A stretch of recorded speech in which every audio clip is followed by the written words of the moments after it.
গোলাঘাটৰ মেৰাপানীৰ উচ্ছেদস্থলীত মানুহ আছে, ভোটাৰ নাই।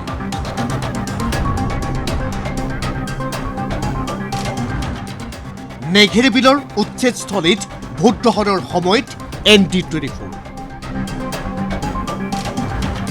আদালতৰ স্থগিতাদেশে সকাহ দিয়া দখলদাৰীৰ ভোটাধিকাৰ কৰ্তন। উচ্ছেদিতসহ প্ৰায় 730 লোকৰ নাম কৰ্তন ভোটাৰ তালিকাৰ পৰা। ইয়াত 2025 আগষ্ট মাহত বন বিভাগ আৰু জিলা প্ৰশাসনে উচ্ছেদ চলোৱা গোলাঘাটৰ নাগালেণ্ড সীমান্তৱৰ্তী মেৰাপানীৰ নেঘেৰিবিল। কেইবা দশক পূৰ্বে নগাঁও, মৰিগাঁও, দৰং, শোণিতপুৰ আদিৰ পৰা আহি বন বিভাগৰ ভূমিত থাকিবলৈ লোৱা এইসকল লোকক উচ্ছেদ চলাবলৈ আগবাঢ়িছিল চৰকাৰ। আগষ্টত হোৱা প্ৰথম অভিযানত নেঘেৰিবিলৰ পৰা উচ্ছেদ কৰা হয় 147টা পৰিয়ালক। কিন্তু তাৰ পাছত উচ্ছেদৰ বিৰুদ্ধে উচ্চতম ন্যায়ালয়ত আবেদন জনোৱা 59টা পৰিয়ালক উচ্ছেদৰ প্ৰসংগত ন্যায়ালয়ে দিয়ে স্থগিতাদেশ। সেই সূত্ৰে আজিও এই 59টা পৰিয়াল আছে নেঘেৰিবিলত। কিন্তু এই সকাহ সাময়িক, এই অধিকাৰ আংশিক। ন্যায়ালয়ৰ স্থগিতাদেশৰ বাবে নেঘেৰিবিলত থাকিবলৈ পালেও 59টা পৰিয়ালৰ 265 জন লোকৰ ভোটাৰ তালিকাৰ পৰা কৰ্তন হ'ল নাম। প্ৰথমবাৰৰ পৰা ভোটাধিকাৰ পৰা বঞ্চিত লোকসকল। পূৰ্বতে ধৰক আজি 70 বছৰ বয়সৰ পৰা যিসকল যেতিয়াৰ পৰা ভোট হৈছে তেতিয়াৰ পৰা দিয়ে আহি আছে। মোৰে আজি আপোনাৰ 36 হৈ গ'ল। মই যেতিয়া মোৰ ভোটটো হৈছে তেতিয়াৰ পৰা আমি ভোট দি আছোঁ। কিন্তু এইবাৰ মানে আমি ভোটটো দিব পৰা নাই যে সেইদিনাখন যিখন লিষ্ট ওলাইছে, লিষ্টখনত আপোনাৰ আমাৰ মানুহখিনিৰ ওপৰত মানে ষ্টাম্প লিখা মৰা আছে, ডিলেটেড বুলি লিখা আছে। সেই মৰ্মে আমি ভোটটো দিব পৰা নাই। আমাৰ ইয়াত টোটেল 206 ঘৰ হৈছে এনেকৈ। তাৰ ভিতৰত আপোনাৰ 146 ঘৰ ইভেকশ্যন হৈ গ'ল আৰু বাকী আপোনাৰ 59 ঘৰ যিহেতু আমি ষ্টে অৰ্ডাৰত আছোঁ, সেইখিনি মানুহৰো ইতিমধ্যে নামখিনি কৰ্তন হ'ল। এক প্ৰকাৰ বেৰিকেডৰ ভিতৰত ৰাখি সাধাৰণ লোকৰ অহা যোৱাত প্ৰায় বাধাৰূপ কৰি থাকিবলৈ দিয়া হৈছে লোকসকলক। দখলকাৰী হিচাপে চিহ্নিত এই লোকসকলক দিয়া হোৱা নাই খেতি কৰাৰ অধিকাৰ, দিয়া হোৱা নাই বাৰীৰ উৎপাদিত ফচল বিক্ৰীৰ অধিকাৰ। বিনা কামত এই 59টা পৰিয়াল থকা অঞ্চললৈ নাযায় অন্য লোক। বিৱৰি ক'লে নেঘেৰিবিলৰ গাঁও প্ৰধান ৰাজু নৰহে। নাগালেণ্ড বা মেৰাপানী টাউন পালে মানে কিবা হাজিৰা কোমোৰা কিবা এটা কাম কৰি চলি আছে তেখেতলোকে।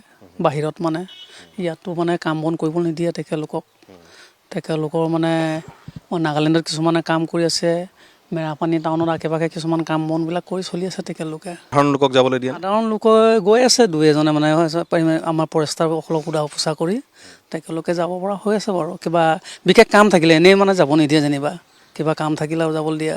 আগতে তেওঁলোকে যিদৰে খেতি বাতি কৰিছিল এতিয়া সেইটো সম্ভৱ নহয়? নাই, এইটো সম্ভৱ নহয়। উল্লেখ্য, উচ্ছেদস্থলীৰ গাতে লাগি থকা 1 নং নেঘেৰিবিল প্ৰাথমিক বিদ্যালয়ত স্থাপন কৰা ভোট কেন্দ্ৰত এইবাৰ আছে মাত্ৰ 310 গৰাকী ভোটাৰ। ইয়াৰে 53 গৰাকী আকৌ ডি ভোটাৰ। ইফালে 59টা পৰিয়ালৰ 265 গৰাকীৰ লগতে উচ্ছেদিত 147টা পৰিয়ালৰ প্ৰায় 450 গৰাকী ভোটাৰৰ নাম কৰ্তন কৰা হৈছে ভোটাৰ তালিকাৰ পৰা। কিন্তু ক'ত আছে উচ্ছেদিতসকল? কি কৰে ন্যায়ালয়ৰ স্থগিতাদেশ মৰ্মে থাকি যোৱা 59টা পৰিয়ালে? আমিতো যেতিয়া তেখেতলোকে আহিছে আমি নাজানো, মানে আমিতো সৰু আছিলোঁ। গতিকে ক'ৰ পৰা কেনেকৈ, এনেই মই যেতিয়া জৰীপ চলাইছিলোঁ গাঁও প্ৰধান হিচাপে, মই গাঁওখনৰ দায়িত্ব লোৱাৰ পাছত তেখেতলোকৰ প্ৰায়বিলাক মৰিগাঁও, নগাঁও আৰু তেজপুৰ এই চাইডৰ পৰা মানুহবিলাক আহিছিলে। মই যিটো তথ্য মই লৈছিলোঁ মানে ধৰক মানে জৰীপ এটা কৰিছিলোঁ মই ধৰক কোন জেগাৰ কোন কথা কোন ডিষ্ট্ৰিক্টৰ মানুহ বুলি। গতিকে নগাঁও মৰিগাঁৱৰ বেছি মানুহ। গতিকে বছৰ আগত অহা হ'ব এইটো ধৰক আমাৰ এতিয়া 50 বছৰ হৈছে ধৰক। আমাৰ লগৰো কিছুমান আছে ইয়াত একেলগে পঢ়া, আৰু তাৰ আগৰো আছে কিছুমান।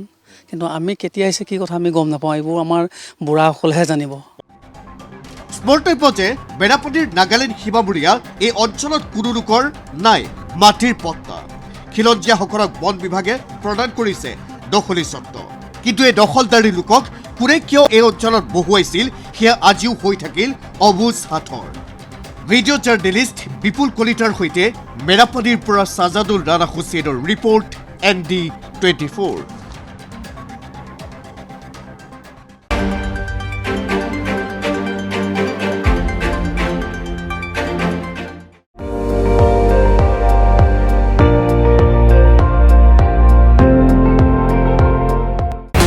আপুনি চাই আছে ND24 সৰ্বশ্ৰেষ্ঠ নহয় সৰ্বোত্তমৰ দৌৰত।